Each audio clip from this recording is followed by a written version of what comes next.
السلام علیک یا فاطمۃ الزہرا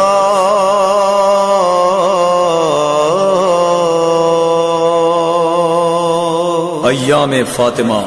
جہاں ایک طرف حق زہرا چھیننے کا غم، در زہرا جلانے کا غم، پہلو سیدہ پہ دروازہ گرانے کا غم، رونے پہ پہرا لگانے کا غم، عصمت رسول کو دربار میں بلانے کا غم، سیدہ پہ ستم کی وہ داستان کہ اگر روشن دنوں پر یہ ستم ہوتے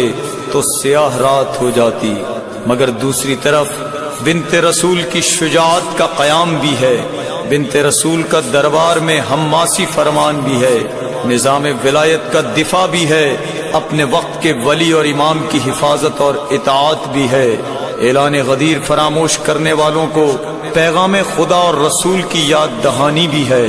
روز محشر تک ایمان لانے والوں کے لیے حق بات پہ ڈٹے رہنا اور ہر طاغوت کے سامنے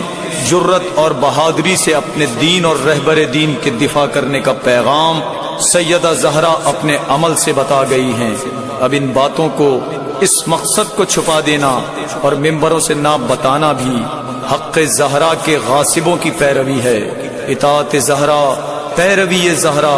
اور مقصد قیام زہرا میں ہماری شفاعت ہے۔ آئیں وقت کے امام سے عہد کریں کہ افکار و سیرت زہرا کو ہم اپنے گھروں میں قائم کریں گے۔ ہم سب کا کردار فاطمی ہونا چاہیے۔ اگر ایام فاطمہ سمجھ آ گیا تو کربلا سمجھ آ جائے۔